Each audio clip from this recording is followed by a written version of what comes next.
The Village of Bartlett Committee of the Whole meeting for September 4th, 2018. I call this meeting to order and ask the clerk to please call the roll. Trustee Kammerer? Here. Carbonaro? Here. DEYNE? Yes. GABRENYA? Here. HOPKINS? Here. Ranky? Here. President Wallace? Here. First item on our agenda this evening under the Committee of the Whole meeting is under the Building and Zoning Committee. Chairman Hopkins. Thank you, President Wallace. We have one item under Building and Zoning tonight, and that's the proposed amendments to the Municipal Code, Title 4, Chapter 3, Nuisance, Section 432, Plants, Weeds, Grass, Vegetation, and Native Plantings. So with that, I will turn it over to Ms. Roberta Grill. Thank you, Trustee Hopkins. This proposed ordinance would actually strengthen the village's existing weed and grass regulations for all lots, whether they would be occupied or vacant, and shorten the time frame for compliance from 10 days to 7 days, including a notice of abatement procedure along with a nuisance abatement fee, which would be $75. That would cover the costs incurred by the village for our investigation, inspections, and administrative costs associated with the abatement of the nuisance. It would also include a billing notice and the newly adopted iDrop format. Also in the ordinance, we would include language that would continue for the allowance of native plantings on lots within the village. It creates a very formal process that includes the issuance of a permit from the Community Development Department, as well as a plan review. They'd have to submit a landscape plan, inspections, and a fee. And if you have any questions, I'm here to answer those. Roberta, yes, I have a number of questions I'd like to ask. How many people do we currently have that you would estimate that may be in so-called violation of this ordinance? As far as weeds, this year we've had 131. 131? Yes. And there are a number of homes that we drive by on Newport, on North Avenue, on Country Place, where people actually have planted what I think is natural vegetation. These people would not be impacted by this. Now, those we only have 7 that we know of. So we've had 7 of those people that are in violation? No, 7 native planting lots that we know of. Legitimate native They're planting. 2 different scenarios. Okay, that's why I need you to explain this to me. So we've had 131 lots in violation of the weed ordinance, which is exceeding the 8 inches in height with weeds. We're also including in this native plantings. Right, that's where my Indigenous confusion is. plantings, we have 7 of those that we know of. That are in violation? No, that are currently incorporating native planting species on their property. Would they be affected by this? They would be required to follow the formal procedure outlined in this proposed ordinance with a permit and a landscape plan and a fee, yes. But it's planted already, and some of these people have had this in. They'll have to show us what they planted, Right? species, and show us a Right. plan, because you've got all those lots you're seeing, and we have to decide, are they weeds or are they native plants? They've got to go through procedures, otherwise you're going to get weeds and they'll say they're native plants. So there's a process by which they want to have them. There's a definition, and that I've seen in other towns. It's the same definition and periodicals that people refer to on what are native plantings. And even if they may currently exist, they're going to have to file that each year, pay the fee, and only in that case could they keep these native plantings in excess of the height requirement. Otherwise, weeds and other plants have to be below the height requirement. And this is, we're just talking about the front yards, right, in these properties? Is that what we're talking about? It could be the entire yard. It depends on their plan and what they would like to plant, where they would like to plant it. So what's the point to someone, say, having a fenced-in backyard and doing their own native plants in that confined area? Why shouldn't they be allowed to do that in their own confines of their own little kingdom?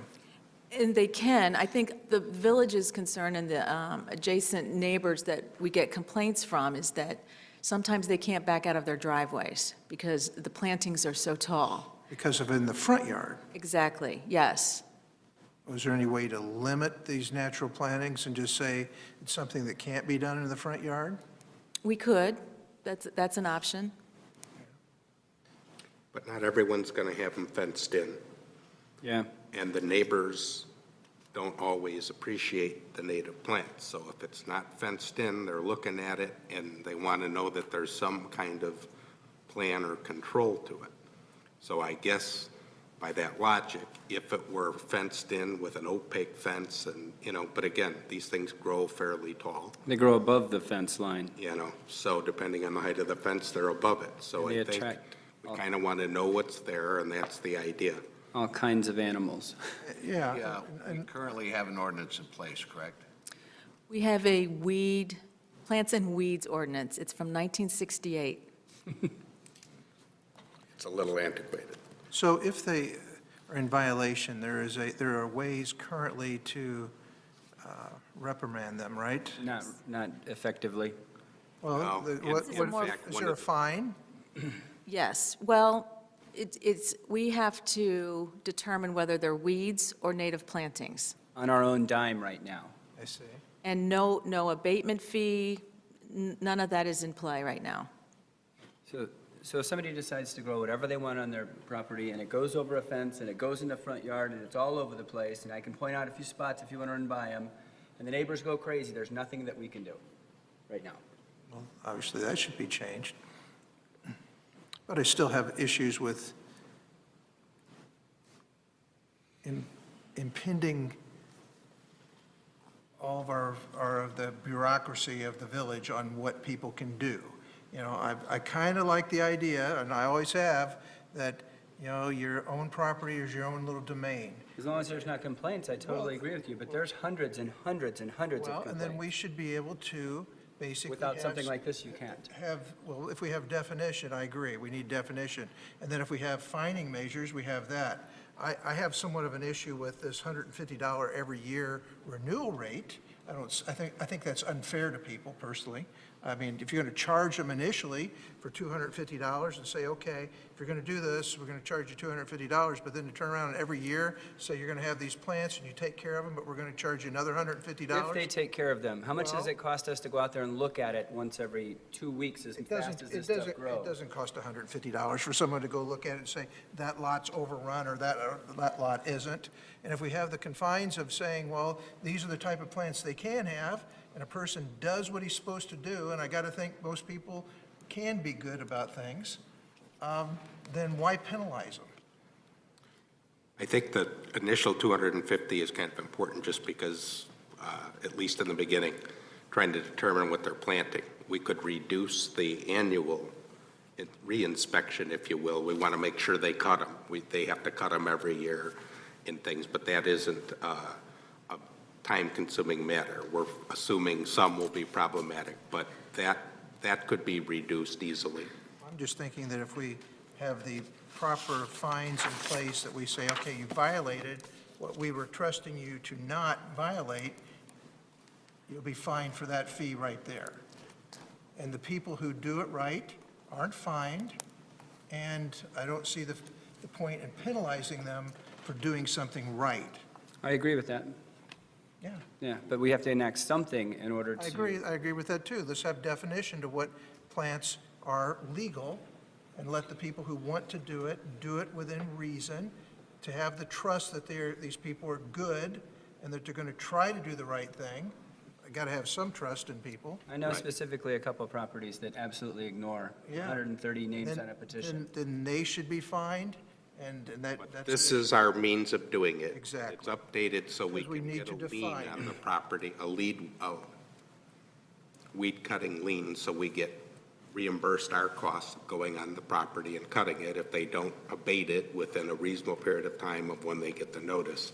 We can certainly reduce the annual fee. Give us an idea what you think is reasonable. It could be $100, it could be $75, after that first one. I think you should also reduce shorten the time frame of compliance from 10 days to 7 days. You know, what happens if they have a violation, we have 3 days of rain like we just had, miserable weather? I mean, you know, leave it at the 10 days. What difference does it make if it's there 3 more days, you know? To me, it doesn't make any difference at all. Yeah, I think, But I concur with what's being said, that I think we need to do something.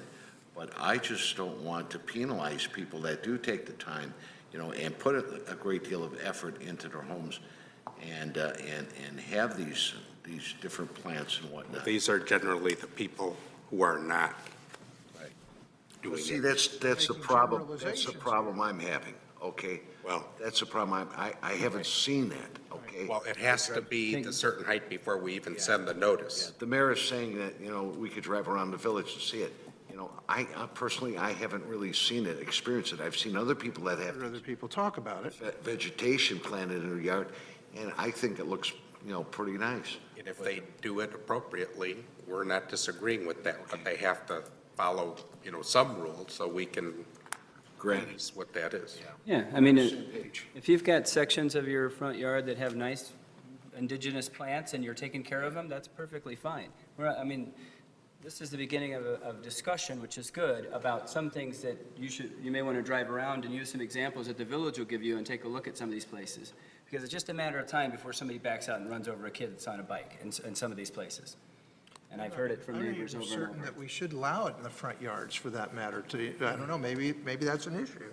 If they wanted to do something in their backyards and they use the indigenous species that they were supposed to, then I would feel like it was an injustice to the people to turn around and say that we're charging them anything per year to be looking at I that. wish There's everybody a had that couple same- of things I'd just like to mention.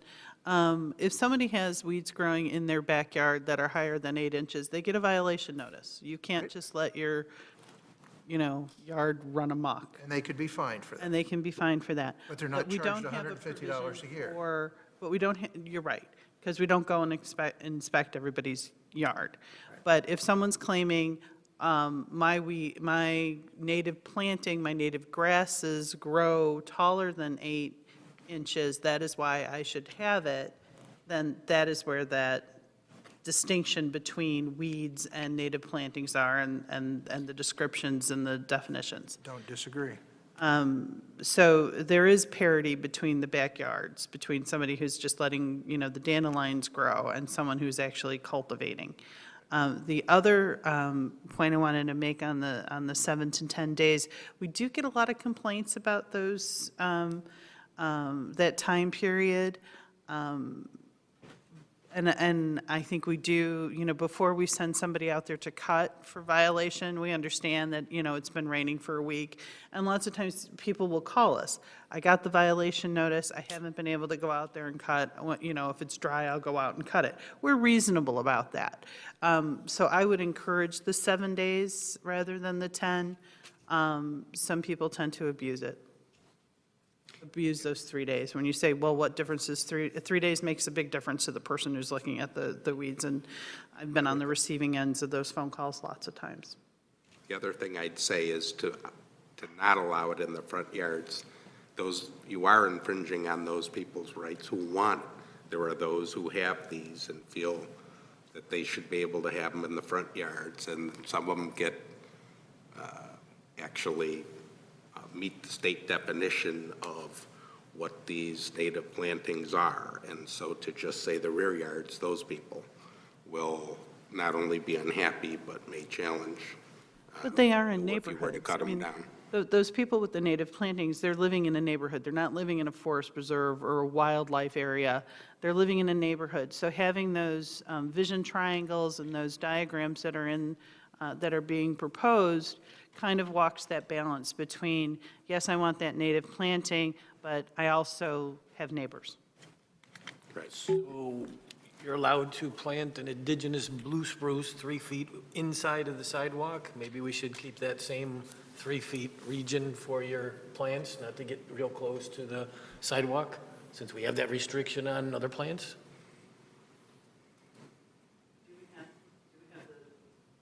Yeah, you can't, you have to be 3 feet in from the sidewalk with your evergreens. Right, so you're not whacking people. I do that anyway. No, I cut them. I understand the process here, but I think the fees are a little out of line here, and so I don't really agree with that. I think charging someone for putting something on their own land is a little ridiculous, because right now, we're basically penalizing the 7 people that are actually doing it. So I would be not in favor of any fees for planting. Or at the very least, a minimal fee. I mean, what, if someone raises bees, we charge them, what, $25 to go look at the beehives? I mean, I think if they're not compliant and we have to go back, then all bets are off, and I think it could be higher. If they know what the criteria are, we go one time and it's a lower fee, and somebody says, well, I'm just doing it the way I want, we have to come back, then I think that it should be a higher fee. well, but they're coming back, they're going to be fined, and they're going to be, that fee should pay for whatever it takes to make it right, the cutting of the material, the whatever. So maybe our fees need to be higher, our fines need to be higher, as opposed to, which would penalize the people who are doing it wrong, as opposed to penalizing the people who are doing it right. Good idea. So what happens the second time you go out there and they still don't comply? Now, do they go to our hearing process? We send them a notice, a billing notice, a billing abatement notice is what it's going to be called. And they have 30 days to pay that.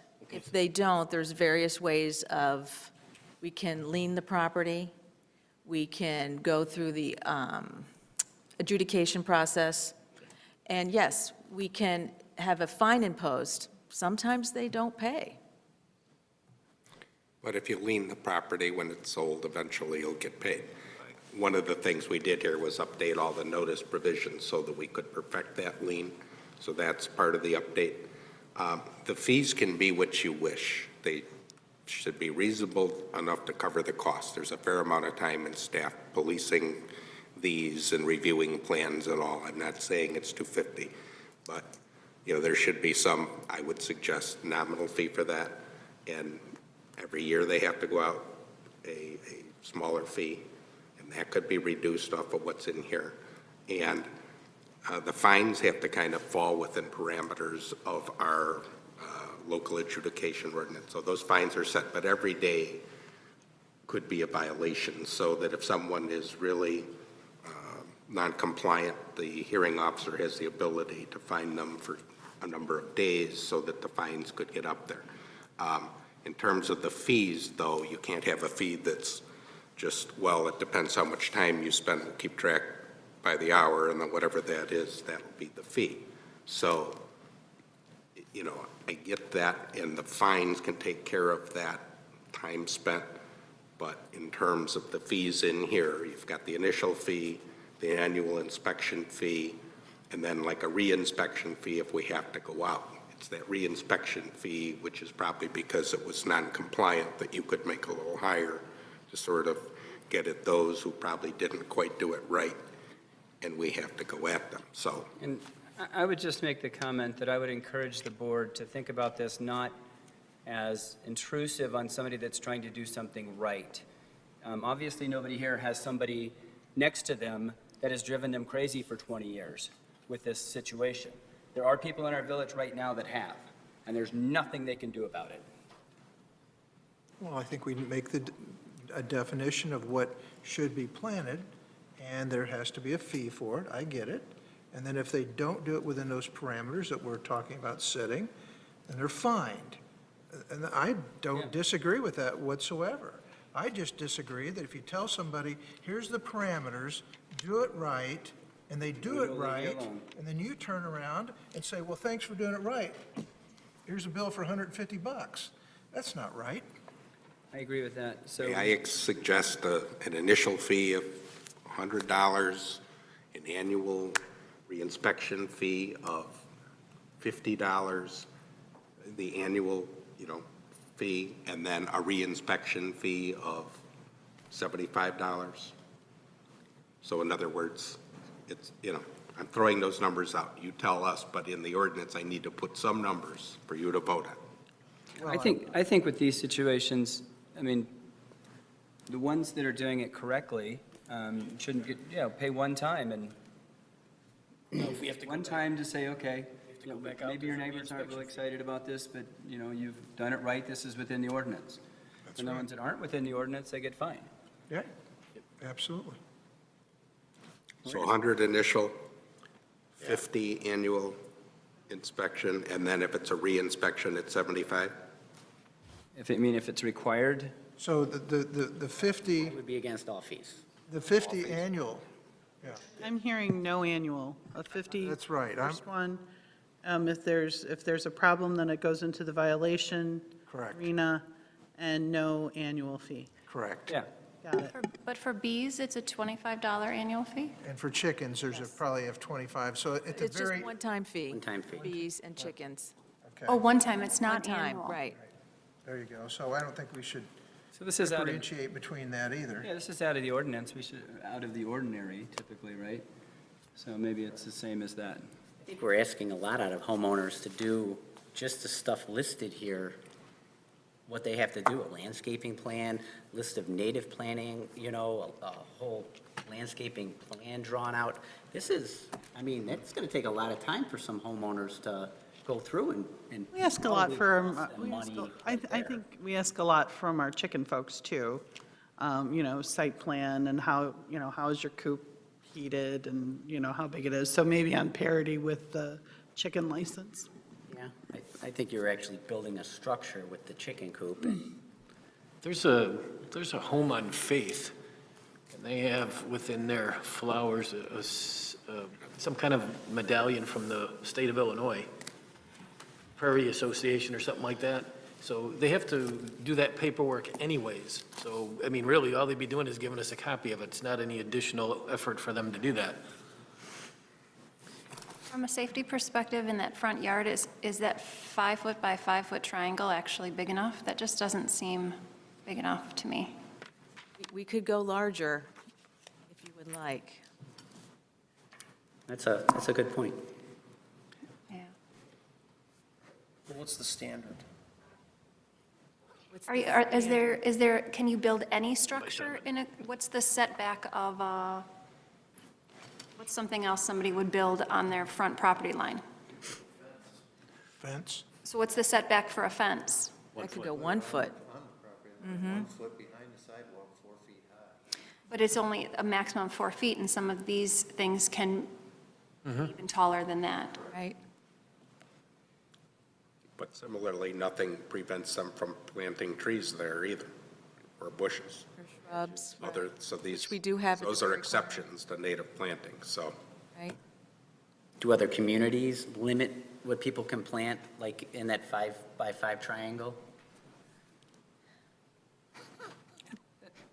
That's sure really, about that's that. really a safety issue, Yeah. Because when you're pulling out of your driveway and a bike's flying down the sidewalk or somebody's running or jogging, I'll be honest, that came from a specific complaint that we had with a native planting lot, that they could not see pulling out of their driveway. So we thought a 5-foot distance in a triangle would be sufficient. But we could always go larger. Can we get any data to back what we do up? Can we see what other municipalities have done? Can we put some more research We've pulled involved in Naperville and this? Schaumburg. Those are the 2 communities that have the most information for us. Yeah. And, no. We looked at other ordinances that allowed native plantings. I pulled several. The only thing I saw was some people pulling it back, like a setback from the sidewalk. We had that in an initial draft and thought that what we're really afraid of is the vision triangle. So that's unique to us. Right. Other people had nothing other than, I think it was a 5-foot setback that Naperville had.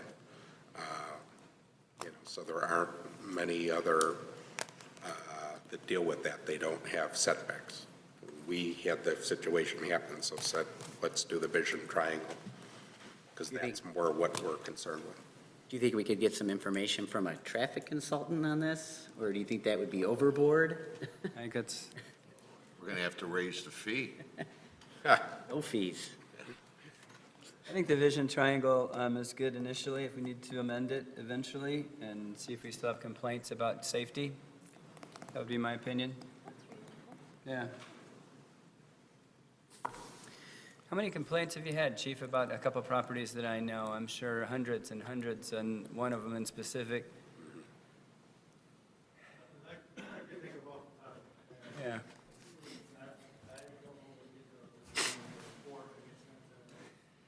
Community development. Well, I have one question. You know, we're talking about people that have lived with this, neighbors that have lived with this for years and years and years, decades. Why have they been silent? Why They haven't? They're not. They haven't been. They haven't. This has been going on for as long as I know it in a particular location. And there's a petition, and it's The weed issue or the native planting? native planting and problems in the front yard. Looks like a jungle. I'll tell you, if it were myself, I'd be at a village board meeting. I'd let the entire board know because, Well, this is the beginning step of Okay. doing something about it. right, And I could tell you, if First you I had heard of it. an ordinance that didn't allow it in the front yard, we'd have a lawsuit from that particular individual if you, just across the board, did not allow native plantings in front yards. we'll raise the annual fee. We'll cover it. Not for one individual. And some people don't want any fees, so that's not going to work. It's a joke. I know. I'm not being.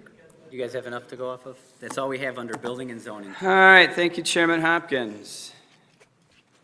Next item we have on our agenda this evening under the Committee of the Whole is under Community and Economic Development, Chairman GABRENYA.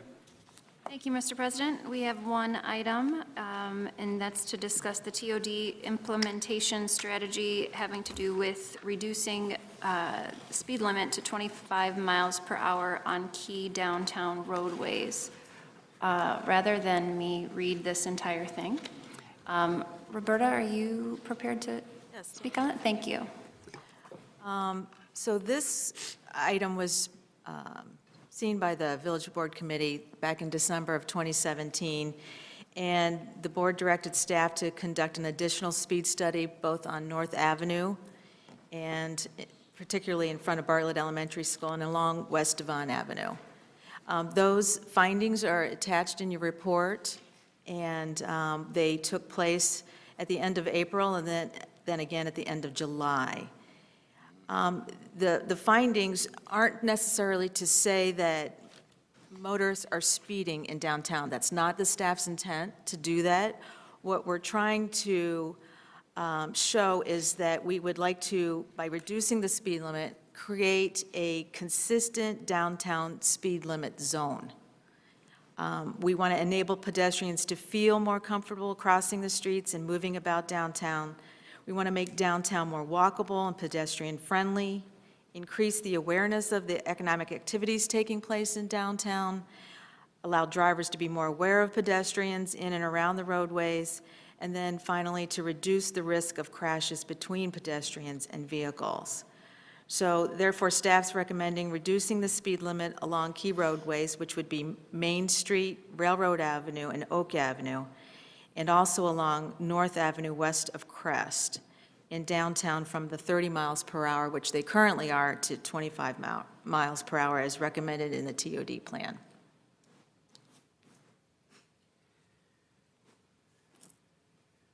Well, I will start off by saying, whatever it takes to make things safe, I'm all in favor of. But this almost seems like, from looking at the traffic study, when we looked at it previously, that there really weren't any issues. There weren't like we had massive amount of speeding. And Chief, these 3 incidents in 5 years, was that because of people speeding or because of pedestrians stepping out in front of cars who were going under the speed limit? Do you know?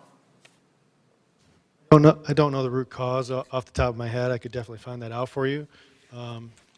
Normally, I don't know. I'd have to take a look at the reports. I mean, there's probably a high likelihood that people just weren't paying attention and they stepped out in the street and I don't know that we can always blame the accidents on people speeding, just for one thing, for clarity. And then there's the perception that people downtown are going to feel better about walking downtown with a lower speed limit, but are there studies that substantiate that show that towns that have lower speed limits, that people feel better about things?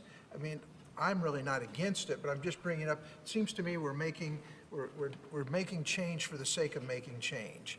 And if there was a real reason for it, well, then I understand that. And even if there isn't, I'm still not going to be against it. I just don't know that it's going to accomplish much. I somewhat disagree, because we've sat at this board for so many years, and we've heard about all of these people that are cutting through to North Avenue to get to Lake Street. And one of the reasons might be is because they can drive 35 there safely without worrying about getting tagged, Could be. instead of driving 30.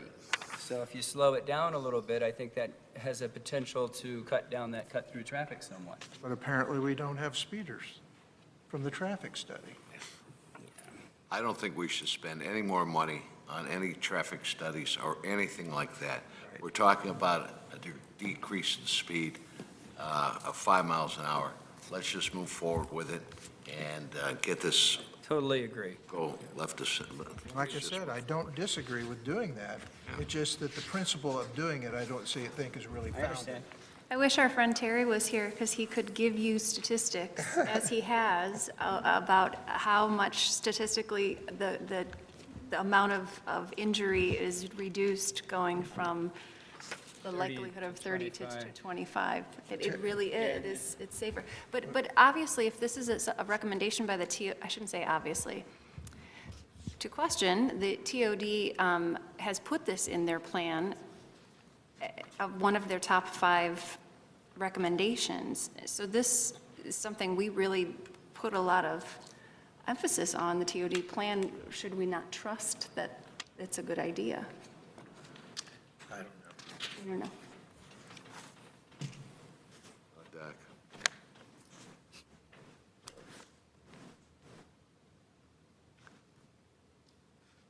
I look at it the same as Trustee DEYNE. I just think it's common sense. I just think that you slow people down going through downtown.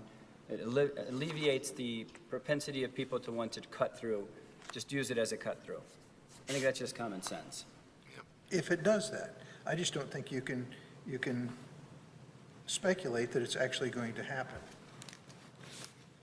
Well, we always have the ability to increase the speed limit. There's an idea. So if it turns out to be a colossal mistake, which I don't think it will, No, I we don't have the think so ability to either. reverse that mistake. Exactly. Yeah, we have to look at the areas that we're going to be reducing speed. It's in our downtown area and in North Avenue in front of an elementary school. School. So I think it's common sense. Sure. So, All right. Okay.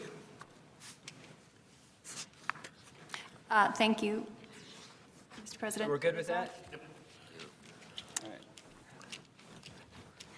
Next item on our agenda, or final item on our agenda this evening is discussion for Finance and Golf, Chairman DEYNE. Mr. President, thank you. We have the water rate discussion, and I'm very prepared to talk about this evening, so I'm going to call on Todd. All right, thank you. Thank you, Trustee DEYNE. The water rates are back. This is part of our multi-year plan. This started many years ago with the water source study.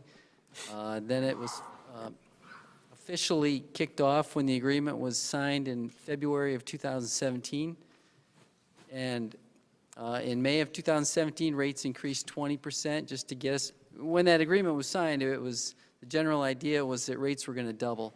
And so this is the phased-in step for rates to increase. So nobody should be surprised by the rate increases at this time. We first raised them 20%, May of 2017. That was just to get some of the preliminary costs. Then 27% last year, or it was just a few months ago, May of 18.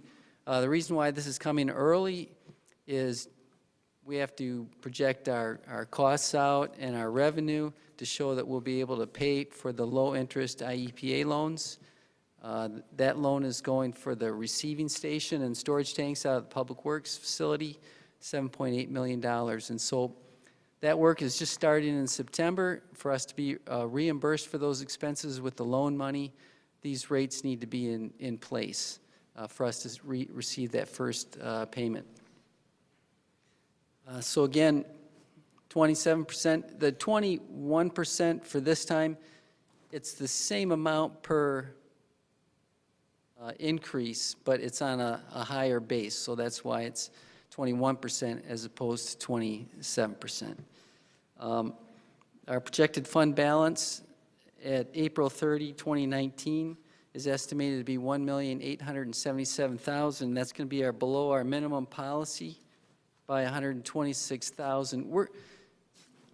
Because we didn't get the IEPA loan, or the timing wasn't right, they were pushed off, we used some of our cash reserves, and that brought our cash reserves down. The Villa Olivia transmission main, as well as some upgrades to the Lake Street pump station.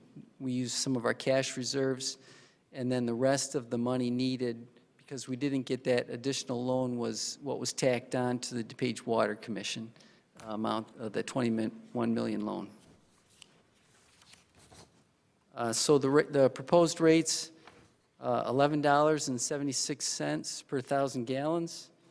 That's we started back in January 2012, $6.36. So from $6.36 up to $11.76, that's $5.40. So total increase 85%.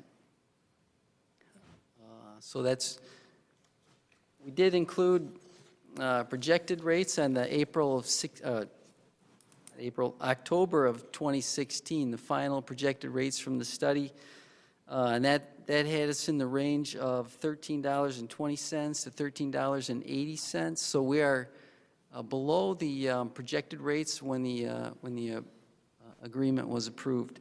So we feel like some of the costs came in below what was projected, and that has helped us out in that area. So unless you have any specific questions, that is it. Tyler put together some comparisons. We are not at the very top. We are up towards the top of the range, but we still are. There's some other towns that are doing some major capital projects as well, and that's what tends to throw the rates up. Todd, I have one question for you. Well, I have a question at this time. I may have another one. If we had stayed exclusively on Fox River water versus Lake Michigan water, the difference would have been, do you have that number? Yeah, we had that rate 100% Elgin, the last page where it shows the different alternatives. 1170 to 1230 was the rate projected if we'd stayed with Elgin and gone with 100%. So that's where we're 6 cents over the low range that was projected. Would you repeat that, please? How much more?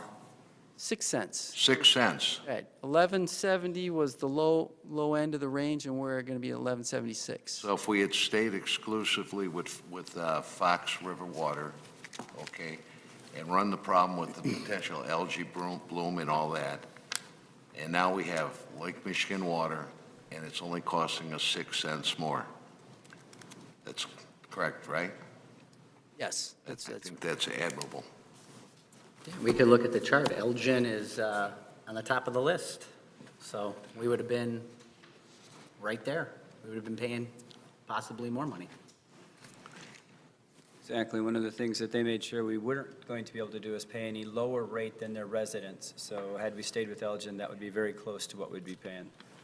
Mm-hmm.